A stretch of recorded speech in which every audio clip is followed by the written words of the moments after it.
చివరి వరకు చూడడానికి ట్రై చేయండి. వీడియోలో చాలా చాలా ఇన్ఫర్మేషన్ అయితే ఉంది. దీన్ని మొత్తం టోటల్‌గా 4 పార్ట్స్‌గా డివైడ్ చేశాను ఈ వీడియోని.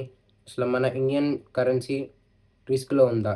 100 క్రాస్ అవుతుందా? 100 టచ్ అయిపోయే ఛాన్స్ ఉందా? ఇండియన్ రూపీ డౌన్‌ఫాల్‌ని ఇలాగే వదిలేయొచ్చా? ఇలా ఎందుకు అయింది? ఒకవేళ డౌన్‌ఫాల్ అయితే మనకొచ్చే ప్రాఫిట్ ఏంటి? లాస్ ఏంటి? సో, ఇలా మనం ఈ వీడియోనైతే 4 పార్ట్స్‌గా డివైడ్ చేశాను. గైస్ ఈ వీడియోనైతే చాలా చాలా రిసర్చ్ చేయాల్సొచ్చింది. ఆల్మోస్ట్ 2 డేస్ అయితే రిసర్చ్ చేశాను. సో, నేను మీ నుంచి కోరుకునేది ఒకటే గైస్, కొంచెం సపోర్ట్ చేయండి. ఇది నా థర్డ్ వీడియో. ఇలాంటి కంటెంట్ ఎవ్రీడే తీసుకొనొస్తూ ఉంటాను. మంచి మంచి ఇన్ఫర్మేషన్‌తో, జియోలాజికల్ ఇన్ఫర్మేషన్‌తో మొత్తం ఇండస్ట్రీ వైడ్ ప్రతి ఒక్క నాలెడ్జ్ అయితే ఇన్ఫర్మేషన్ నాకున్న నాలెడ్జ్‌ని మీకు షేర్ చేయడానికి ట్రై చేస్తూ ఉంటాను గైస్. సో, వీడియో అయితే మంచి ఇంట్రెస్టింగ్‌గానే అవుతుంటది. ఎక్కడ అయితే లాగ్ అనిపించదు, ఎక్కడ బోర్ అనిపించదు. ఫటాఫట్ ఆన్ టాపిక్‌తో, ఆన్ పాయింట్‌గా విత్ బార్ చార్ట్స్‌తో అండ్ విత్ ఆర్టికల్స్‌తో, రిపోర్ట్స్‌తో నేనైతే మీ ముందుకైతే వచ్చేసాను. సో, వీడియోలోకి ఎంటర్ అయిపోదామా? సో గైస్ నేనైతే ఫస్ట్ అయితే 20 ఇయర్స్ యొక్క స్పాన్ తీసుకుంటున్నాను కంప్లీట్‌గా. అంటే దాని ముందు కూడా తీసుకోవచ్చు. బట్ రఫ్‌లీ మనకి ఒక పాయింట్ దగ్గర మనకి డాలర్ వాల్యూ అనేది చాలా డిఫరెన్స్ అయితే వచ్చింది. సో నేను అందుకనే ఆ పాయింట్ నుంచి మనం తీసుకోవడం స్టార్ట్ చేయడం జరిగింది. So from last 2006 to 2026 20 years స్పాన్‌లో మనకి డాలర్ వాల్యూ ఎంత డిఫరెన్స్ అయితే వచ్చిందో మనకి బార్ చార్ట్‌లో అయితే నేను ఇక్కడ డిస్‌ప్లే చేస్తున్నాను. సో అయితే చూడండి గైస్ మొత్తం ఇదైతే మనకు జరిగింది. ఫస్ట్ 2006లో మనకొచ్చేసరికి మనకి $1కి ఇండియన్ రూపీస్‌లో 46 రూపీస్ వచ్చేది గైస్ ఫస్ట్ అయితే. అండ్ అలా చూసుకుంటూ వస్తే మనకి ఇప్పుడొచ్చేసరికి టోటల్ 2026లో అట్ ప్రెజెంట్ మే ఎండింగ్ అయ్యేసరికి $1కి is equals to 96 rupees. 96 point ఎంతో వస్తుంది మనకి. ఎందుకు? ఎందుకింత డిఫరెన్స్ వచ్చింది? అండ్ ఇది మొత్తం ఏదో అలా ఇయర్లీ వైస్ తగ్గింది అయితే కాదు. మనకి టోటల్ ఫ్యూ ఒకేషన్స్ వల్ల మనకి డాలర్ వాల్యూ అనేది పెరిగింది. ఇండియన్ రూపీస్ అనేది తగ్గింది. సో, వాటి యొక్క 1947 నుంచి 2026 వరకు అసలు ఇంత వాల్యూ మారింది. అండ్ ఏ రీజన్స్ వల్ల మేజర్ కాజెస్ ఎక్కడెక్కడ జరిగినాయో కూడా అవి కూడా ప్లేస్ చేశాను. సో, మన టార్గెట్ 2026 నుంచి 2006 వరకే కాబట్టి 2006 వరకు అకేషన్స్ అనేవైతే ప్లేస్ చేశాను. వార్ వల్ల మనకి పెట్రోల్ అనేది షార్టేజ్ అయ్యడం జరిగింది. So, and strait of hormones మనకి బ్లాక్ అయిపోవడం వల్ల మనకైతే ట్రాన్స్‌పోర్ట్ అయితే తగ్గింది. సో, దానివల్ల అనుకోవచ్చు అందరూ. బట్ అలా అనుకుంటే మనకి మిగిలిన అన్ని కంట్రీస్‌లో కూడా మనకి డాలర్ వాల్యూ అనేది పెరగాలి. వాళ్ళ కరెన్సీ వాల్యూ తగ్గాలి కదా! కానీ ఇక్కడ చూసుకుంటే మనకి ఏషియాలో మనం Indian currency at present the worst ఫేజ్‌లో అయితే ఉంది. వర్స్ట్‌గా ఏషియా కంట్రీస్‌లో ఏ కంట్రీలో కూడా వాళ్ళ యొక్క అమౌంట్ డాలర్‌కి అంతలా తగ్గిపోలేదు. మనకి లాస్ట్ 5 మంత్స్‌లో మనది ఏకంగా 23% యొక్క ప్రైస్ వాల్యూ అనేది తగ్గిపోయింది. అంటే మనకి జనవరి 2026 వచ్చేసరికి మనకి ₹90, 92 ఉండే డాలర్ వాల్యూ ఇప్పుడు మనకి 96 దాటింది. ఏమో ఇంక నెక్స్ట్ మంత్‌లోనే 100 కూడా రీచ్ అయిపోవచ్చేమో. 98, 99, 100 అలా కూడా అవ్వచ్చేమో. చెప్పలేం గదా! సో, అసలు ఎందుకిలా జరిగింది అనడానికి మనకైతే ట్రాన్స్‌పోర్ట్ ఒక్కటే అయితే మెయిన్ రీజన్ అయితే కాదు. మనకి స్ట్రెయిట్ ఆఫ్ హార్మోన్స్ అందరూ అనుకోవచ్చు స్ట్రెయిట్ ఆఫ్ హార్మోన్స్ క్లోజ్ అయిపోయింది దానివల్ల. బట్ నెక్స్ట్ అది ఒకవేళ వార్ క్యాన్సిల్ అయిపోతే మనకు నార్మల్ అయిపోవచ్చేమో. మన డాలర్ మళ్ళీ మన ఇండియన్ రూపీ స్టెబిలిటీ అయిపోవచ్చు. మన డాలర్‌కి మళ్ళీ మళ్ళీ తగ్గొచ్చు ఏమో అని చెప్పి. కానీ అయితే అదొక్కటే అయితే రీజన్ కాదు గాయ్స్. మొత్తం చాలా రీజన్స్ అయితే ఉన్నాయి. ఫస్ట్ వన్ మనకి 2025లో మనకి మన ఇండియాని బేసిక్‌గా సింపుల్‌గా చెప్పాలంటే ఫ్యూ రీజన్స్‌తో మనం అసలెందుకు తగ్గిందని చెప్పుకుంటూ రావచ్చు. ఫస్ట్ మనకి ఇన్వెస్టర్స్ చాలా మంది, చాలా ఎక్కువ. ఇండియాలో ఫారెన్ ఇన్వెస్టింగ్ చాలా ఎక్కువుంది. ఒక పాయింట్ ఆఫ్ టైమ్ వరకు. 2025 వరకు కూడా మనకి ఇన్వెస్టింగ్ చాలా అయితే ఉండేది. మన యొక్క economical one of the key part foreign ఇన్వెస్టింగే గైస్. సో, అలాంటిది 2025 ఎండింగ్ వచ్చేసరికి మన ఇన్వెస్టర్స్ అందరూ చాలా పర్సెంట్‌గా, చాలా డిఫరెంట్‌గా, చాలా వాల్యూగా మొత్తం తగ్గిపోవడం జరిగింది. ఒకేసారి వాళ్ళందరైతే క్విట్ చేసేసారు. మన ఇండియన్ రూపీలో ఇన్వెస్ట్ చేయడం అయితే ఆపేశారు. అసలు ఎందుకు ఇన్వెస్ట్ చేసేవాళ్ళు అని చెప్పి తెలుసుకోవాలి కదా! ఇన్వెస్టర్స్ మన ఇండియాలో ఎందుకు ఇన్వెస్ట్ చేసేవాళ్ళు? వాళ్ళకి ఫస్ట్ అయితే మన వాళ్ళ $1 వచ్చేసరికి మనకి ఇంత డిఫరెన్స్ వస్తుంది కదా! సో, వాళ్ళు ఇండియన్ కరెన్సీ కాకుండా డాలర్స్‌ని ఇండియన్‌లో ఇన్వెస్ట్ చేసేవాళ్ళు. అంటే వాళ్ళు ఒక $1000 తీసుకొనొచ్చి ఇండియాలో ఇన్వెస్ట్ చేస్తే వాళ్ళకి ఎంత రిటర్న్స్ వస్తున్నాయి? సో, అలా వాళ్ళు ప్రాక్టికల్‌గా ఆలోచించి మన ఇండియాలో చాలా వరకు ఫారెన్ ట్రేడ్ ఇన్వెస్టింగ్ జరిగేది. సో, 2025 నుంచి చూసుకుంటే మన ఇండియన్ కరెన్సీ అనేది స్లోగా డిప్ అవ్వడం స్టార్ట్ అయింది. Comparatively Indonesia, south Korea, Philippines, Pakistan comparatively వీళ్ళ ద్వారా కూడా మనది ఇంకా తగ్గిపోయింది. ఉంటే మనకి మన ఇండియన్ యొక్క కరెన్సీ స్లోగా డిప్ అవ్వడం స్టార్ట్ అయింది. సో, అది అబ్జర్వ్ చేసిన ఇన్వెస్టర్స్ అందరూ పుల్ బ్యాక్ అవ్వడం స్టార్ట్ అయ్యారు. అంటే అనుకోవచ్చు తగ్గితే మంచిదే కదా! దాంట్లో ఏముంది అని చెప్పి. అంటే $1కి ఇంకా ఎక్కువ వస్తుంది కదా! అని చెప్పి.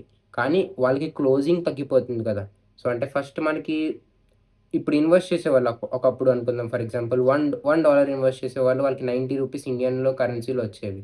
కానీ ఇప్పుడు 96 వస్తుంది. కానీ ఇండియన్ యొక్క రూపీ యొక్క వాల్యూ తగ్గిపోతుంది కదా! ఇప్పుడు మనకి రూ. 96 పడితేనే మనకి $1 వస్తుంది. సో, అలాంటిది అంటే రూ. 6 డిఫరెన్స్ అయితే వచ్చింది. సో, మనకి రూ. 1తో అవ్వదు కదా! $1తో అవ్వదు కదా! ఇన్వెస్టర్స్ ఎన్ని మిలియన్స్ ఆఫ్ డాలర్స్ ఇన్వెస్ట్ చేసి ఉండుంటారు. సో, అవి ఈక్వేషన్స్ అనేవి చాలా డిఫరెన్స్ అవుతూ ఉంటాయి. సో, దానివల్ల ఇన్వెస్టర్స్ అందరూ చాలామందైతే క్విట్ అవ్వడం స్టార్ట్ చేశారు. First thing. సెకండ్ థింగ్ మనకి ఇండియాలో మనకి ఎక్స్‌పోర్ట్ చాలా ఎక్కువ. మనము మనమందరం ఎక్స్‌పోర్ట్ ఎక్కువ చేసుకుంటాం. ఇండియా ఇండియా ఒకటి చాలా వరకు మనం బేసిక్‌గా ఇండియా అనేది ఎక్స్‌పోర్ట్ ఎక్కువ చేసుకుంటాం. More than 90% of the crude oil మనం వేరే కంట్రీస్ నుంచి ఎక్స్‌పోర్ట్ చేసుకుంటున్నాము. లైక్ స్ట్రెయిట్ ఆఫ్ హార్మోన్స్ నుంచి, ఇరాన్ నుంచి మనకి పైప్‌లైనింగ్ అయితే ఉంది. కానీ వేరే కంట్రీస్‌కి చూసుకుంటే చాలా వరకు చాలా డిఫరెంట్ డిఫరెంట్ ప్లేసెస్ నుంచి మనకి వాళ్ళకైతే ఎక్స్‌పోర్టింగ్ జరుగుతుంది.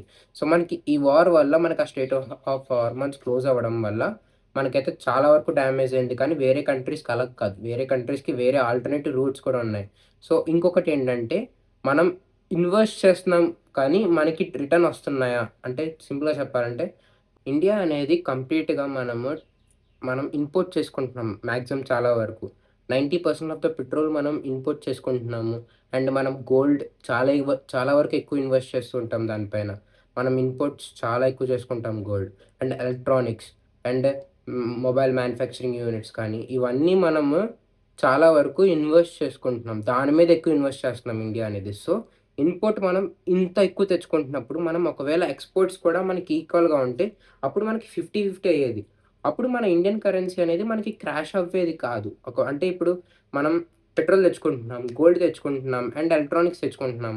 మనం రిటర్న్స్‌లో మనకి మన స్పైసెస్ కానీ ఇవన్నీ ఫిషరీ కానీ లేదంటే మన దగ్గర కూడా ఇంకోటేమన్నా ఒకవేళ ప్రొడక్ట్స్ ఉంటుంటే వాటిని ఎక్స్‌పోర్ట్ చేయడం కానీ అలా మనం గోల్డ్ ఎలా తెచ్చుకుంటున్నాం.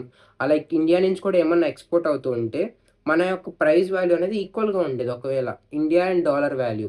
కానీ ఇక్కడ చూసుకుంటే మనకి వేరే కంట్రీస్‌లో అలా కాదు. వేరే కంట్రీస్‌లో వాళ్ళు ఒక పర్సెంట్ ఆఫ్ ఎక్స్‌పోర్ట్ చేసుకుంటే దానికంటే కొంచెం తక్కువ అయినా సరే వాళ్ళు ఇంపోర్ట్ చేసుకుంటున్నారు. వాళ్ళు ఎక్స్‌పోర్ట్ కూడా చేస్తున్నారు. మనకు అలా కాదు. లాస్ట్ 1 ఇయర్‌గా చూసుకుంటే ట్రంప్ వచ్చినప్పటి నుంచి యూఎస్ మనకి టారిఫ్ అనేది 50% పెంచింది. అంటే ఇప్పుడైతే 50 ఉంది. కొంచెం తగ్గిందింకా. కానీ ముందు మొన్నటి వరకు 50 ఉండేది. సో, దానివల్ల 2026లో మనం ఎక్స్‌పోర్ట్ చేసేది చాలా తగ్గిపోయింది. సో, అదొక మెయిన్ రీజన్. సో, ఎప్పుడైతే మనం ఎక్స్‌పోర్ట్ తగ్గించామో దానివల్ల మనకి ఇంపోర్ట్ చేసుకుంటున్నవి వాల్యూ అనేది పెరిగిపోవడం వల్ల మన ఇండియన్ కరెన్సీ వాల్యూ అయితే స్లోగా తగ్గడం అయితే స్టార్ట్ అయింది.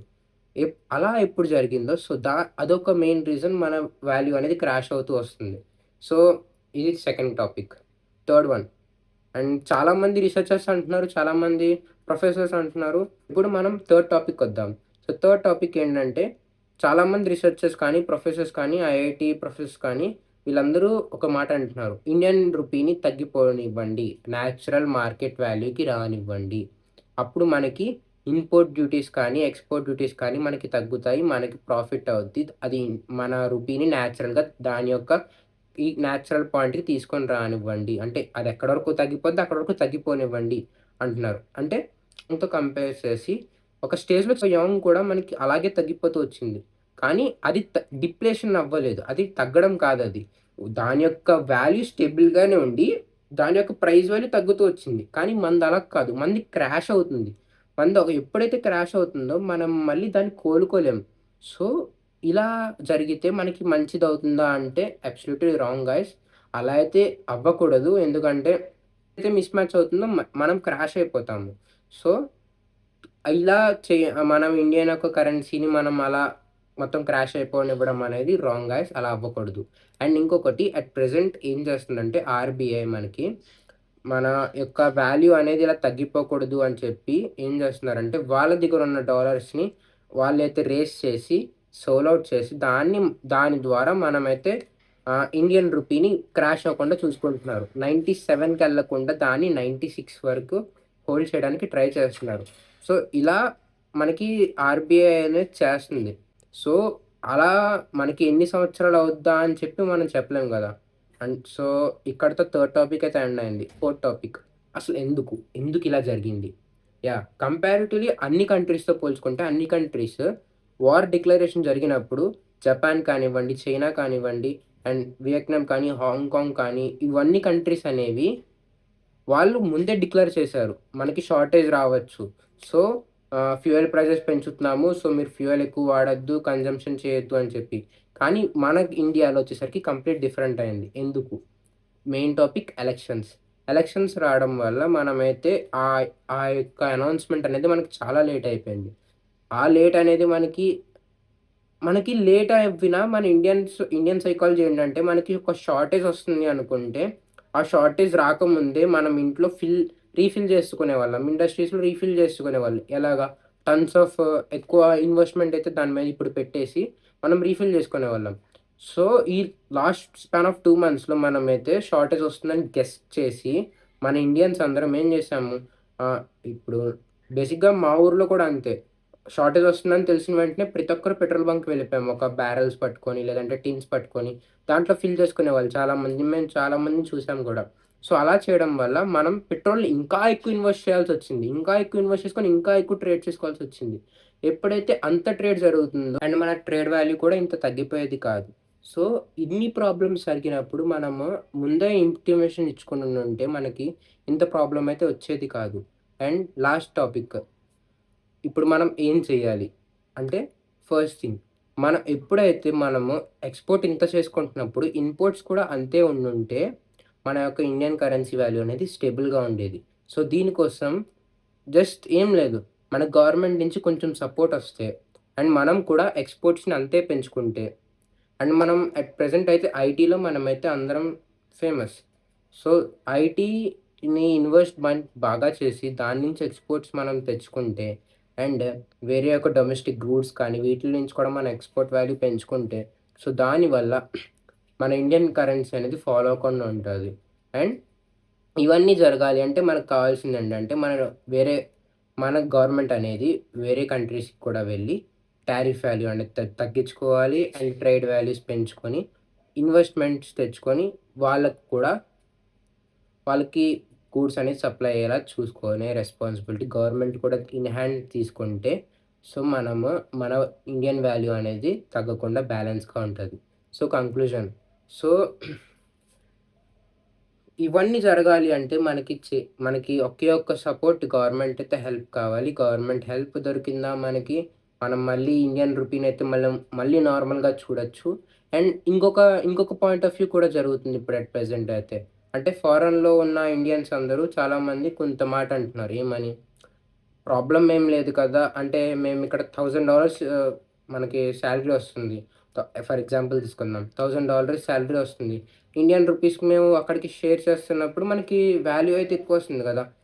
ఇంటికి ఇంకా ఎక్కువ పంపించుకోవచ్చు కదా! అని చెప్పి అనుకుంటున్నారు. బట్ అదైతే కంప్లీట్‌లీ రాంగ్ గైస్. ఇప్పుడు మీరనుకోవచ్చు మన ఇండియన్ రూపీ తగ్గిపోతే మనకేమి లాస్ వచ్చేదేమి ఉండదు కదా! అని చెప్పి. కానీ కాదు గైస్. మీ సరౌండింగ్ మొత్తం అంతా మారిపోద్ది. బటర్‌ఫ్లై ఎఫెక్ట్ అంటారు కదా! మన ఇండియన్ కరెన్సీ ఎప్పుడైతే తగ్గిపోద్దో మన సరౌండింగ్ మొత్తం చేంజ్ అయిపోద్ది. మన ట్రాన్స్‌పోర్ట్ నుంచి, మన గూడ్స్, కాస్మెటిక్స్ అన్నీ ఒక వాల్యూ అయితే మొత్తం చేంజ్ అయిపోద్ది. మనం చీప్ అనుకునే ట్రైన్ టికెట్ నుంచి, బస్ టికెట్ నుంచి, ఫ్లైట్ టికెట్ అన్నీ ఎక్స్‌పెన్సివ్ అయిపోతాయి. మనకి అవన్నీ ఎప్పుడైతే ఎక్స్‌పెన్సివ్ అవ్వినాయో లోకల్ ట్రాన్స్‌పోర్ట్ కూడా ఎక్స్‌పెన్సివ్ అయిపోద్ది. ఎప్పుడైతే లోకల్ ట్రాన్స్‌పోర్ట్ ఎక్స్‌పెన్సివ్ అయిపోద్దో మనకొచ్చే గూడ్స్, కాస్మెటిక్స్ ఇవన్నీ అన్ని వాల్యూస్ అయితే పెరిగిపోతాయి. మనకిప్పుడు రూ. 1000 షర్ట్ అనేది 1200 అవ్వచ్చు. మనకి 1500 వచ్చే రైస్ బ్యాగ్ 1800-2000 అవ్వచ్చు. సో, ఇలా మనకి బేసిక్ థింగ్స్ నుంచి హైయెస్ట్ థింగ్స్ వరకు అన్ని యొక్క వాల్యూస్ అనేది పెరిగిపోతాయి. సో, ఇవన్నీ పెరిగిపోతున్నాయంటే ఒక మిడిల్ క్లాస్ ఫ్యామిలీకి ఎంత బర్డెన్ అవుతది. అంటే మనకి సాలరీస్ పెరగవు. సాలరీస్ అంతే ఉంటాయి. కానీ మనకి ఇన్వెస్ట్ చేసే వాల్యూస్ అయితే పెరిగిపోతున్నాయి. సో, ఒక మిడిల్ క్లాస్‌గా అది చాలా అయితే చాలా ఎఫెక్ట్ అవుతది. సో, ఇవన్నీ జరగకూడదనుకుంటే మన ఇండియన్ కరెన్సీ అనేది మళ్ళీ మనకి పూర్వ వైభోగం రావాలని ఎక్స్‌పెక్ట్ చేస్తున్నాను. సో, వీడియో అయితే ఎండ్ చేసే ముందు మొత్తం ఆర్టికల్స్ అన్నీ అయితే మళ్ళీ ఒకసారి ప్లేస్ చేస్తున్నాను. ఒకసారి అన్నీ చూడండి. ఈ ఆర్టికల్స్ అన్నిటిని కలెక్ట్ చేసి ఇంత ఇన్ఫర్మేషన్ మీ అందరి ముందు పెట్టడానికి నాకు చాలా టైం పట్టింది. చాలా ఎఫర్ట్ పెట్టాను గైస్. సో, దీని నుంచి నేనైతే ఏం ఎక్స్‌పెక్ట్ చేయట్లేదు మిమ్మల్ని నుంచి. జస్ట్ ఒకటే ఒకటి, ఒక చిన్న లైక్ గైస్, ఒక షేర్. మీకు నాలెడ్జ్ అని కనిపిస్తే మన ఛానల్‌లో కంటెంట్ బావుందనిపిస్తే ఒక ఇద్దరు ముగ్గురికి షేర్ చేయండి గైస్. మన ఛానల్‌లోకి సదావంగా అందరిని ఆహ్వానమిస్తున్నాను. మళ్ళీ తొందరలో ఇంకొక వీడియోతో మీ ముందుంటాను. Until then keep watching. Signing of.